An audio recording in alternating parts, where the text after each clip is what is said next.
భారతీయ పురాణాల పుటల్లో దాగి ఉన్న అద్భుతమైన మనల్ని ఆశ్చర్యపరిచే 10 రహస్యాలు మీకోసమివి కాలగమనంలో మరుగున పడిన ఆణిముత్యాల వలె ప్రకాశిస్తాయి. బ్రహ్మదేవుని మనస్సు నుండి మానసపుత్రి నది ఉద్భవించిందని, అది సృష్టిలోని ఆలోచనలకు ఆవిష్కరణలకు మూలమని కొన్ని పురాణాలు వివరిస్తాయి. యయాతి మహారాజు తన వృద్ధాప్యాన్ని పూరుడికిచ్చిన తర్వాత పూరుడు కేవలం త్యాగం చేయడమే కాకుండా తన అసాధారణమైన జ్ఞానంతో ధర్మబద్ధమైన పాలనతో ప్రజలకు ఆదర్శప్రాయుడయ్యాడని పురాణాలు చెబుతాయి. దేవేంద్రుడి రథానికి సారథి మాతలి కేవలం సారథి మాత్రమే కాడని ఆయనకు అద్భుతమైన దివ్యశక్తులు ఉండేవని, యుద్ధాలలో దేవతలకు వ్యూహాత్మక సలహాలు కూడా ఇచ్చేవారని పురాణాలు చెబుతాయి. పార్వతీదేవి తన కోపం నుండి ఒక సింహాన్ని సృష్టించి అది శక్తివంతమైన రాక్షసుడిని సంహరించడమే కాకుండా ఆమెకు శాశ్వత వాహనంగా మారిందని దేవీ భాగవతం వివరిస్తుంది.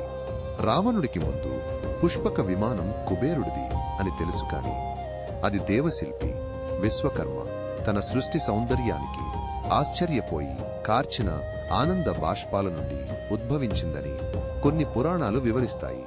చంద్రుని కాంతిని మాత్రమే తాగి జీవించే చకోర పక్షి కథ తెలుసా? అది దివ్య ప్రేమకుని స్వార్థ భక్తికి అద్భుతమైన ప్రతీక.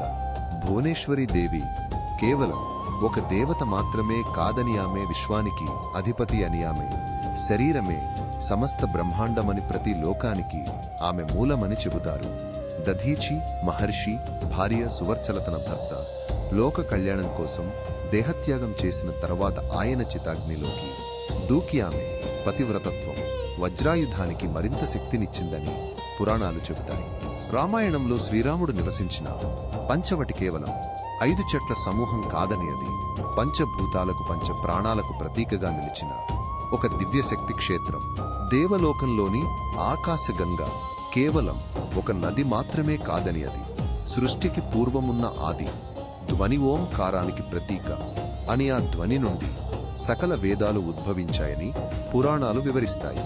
ఈ రహస్యాలు లోకంలోని ఒక అద్భుతమైన దేవాలయ గోడల వెనుక దాగి ఉన్న అత్యంత ప్రాచీన అరుదైన చిత్రాల వలె వాటిని మనం శ్రద్ధగా పరిశీలిస్తేనే అసలు సౌందర్యం దర్శనమిస్తుంది. ఈ అపురూప జ్ఞానాన్ని మరింత లోతుగా తెలుసుకోవడానికి మా ఛానల్కి ఇప్పుడే సబ్స్క్రైబ్ చేయండి.